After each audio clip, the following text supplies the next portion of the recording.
Hi everybody! Welcome back to Creation Undefined. I'm really happy you could join me today. Today for our craft time, I'm going to be showing you how to do a quick Japanese stab bound binding for some of your loose papers you might have. The first thing you're going to need is the stack of papers you want to bind that has been punched for a 3-ring binder. You're going to need 31 inches of your choice of ribbon or yarn or some kind of thick thread. You don't want normal thread because that will tear through your pages. If you'd like some help getting your thread through the pages, you may also want a darning needle, but it isn't required. Let's get started. I'm going to start off by showing you a finished binding. This is what your book is going to look like at the end.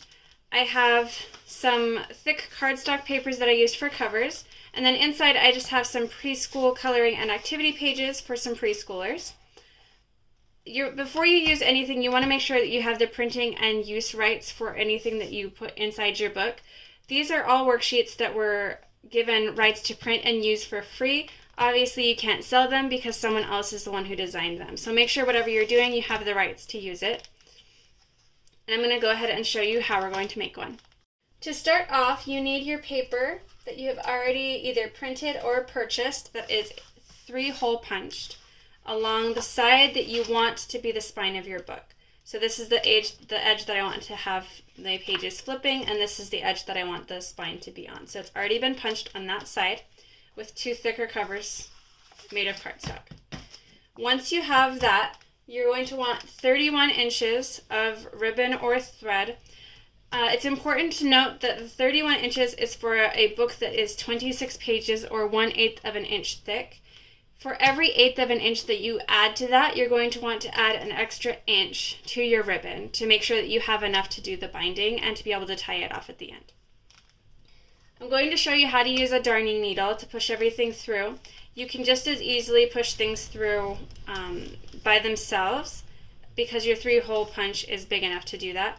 You just want to make sure that whatever you're using is not super small because that will tear through the paper, and that it is not too big that it can't fit through your hole 3 times, because that's about as many times as it's going to take to get everything bound together correctly.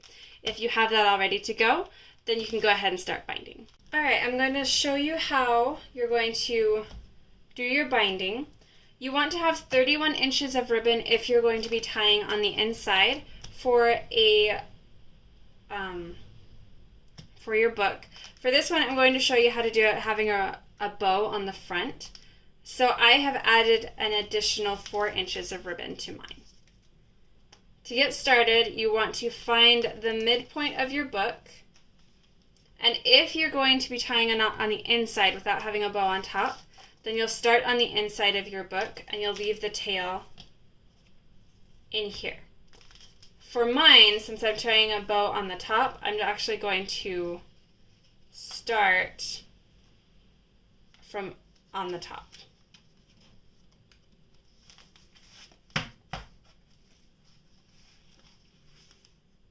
And you're going to start by going through. And I'm going to pull it all the way until I have this tail that I'm going to be using to tie a bow. After that, you're going to loop around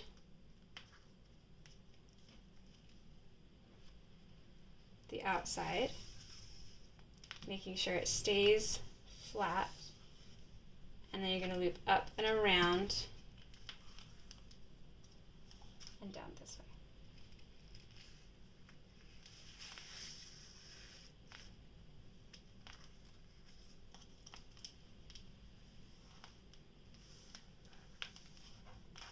And then, making sure it stays flat on the back, you're coming down to the middle, and you're going to thread your ribbon up through the middle,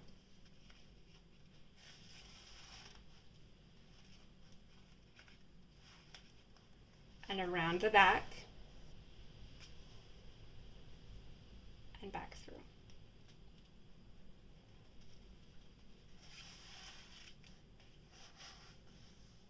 Same thing, we're going to go down through our hole,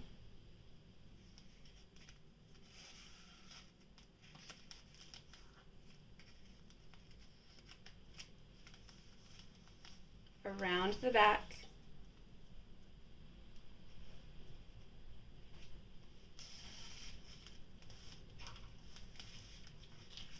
go around the bottom just like we did at the top.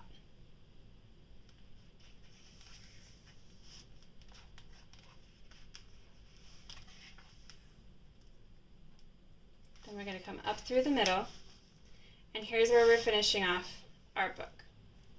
If you were doing this on the inside, then it would be the same thing, but you would be in between the middle points of your papers. And you would tie a knot. If you were doing it inside, you would only do the knot. So we're going to do a square knot. I'll show you how to do that. So for a square knot, you take your 2 pieces of ribbon, take your right side over the left and tuck it under. And then you're going to want to hold that tight.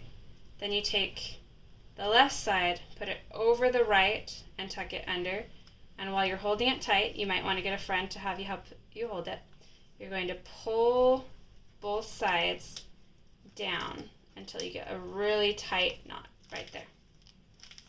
If it was inside, then you would tuck the ends into the spine of your book and trim them off. Since this is on the outside, we're going to make it a little bit more decorative. So we're going to add a bow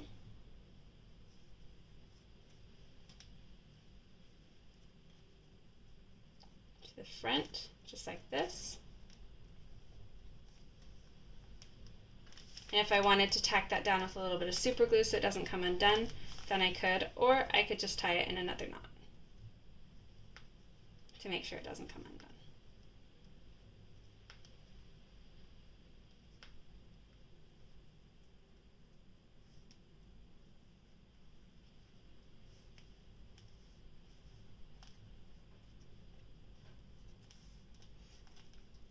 And there I have a Japanese stab bound workbook for a preschooler. Thank you so much for joining me, everybody. Here's a look at that inside of that other journal. You can see there's the knot right there, and it's been tucked into the middle. It's easier to do inside when you have a regular piece of yarn or twine than it is with ribbon, because ribbon tends to slide easier. I hope you guys enjoyed it. Please share it with your friends, anyone who you think would have a fun time making their own little coloring book, notebook, or just sketchbook. And I'll see you next week. Bye, guys.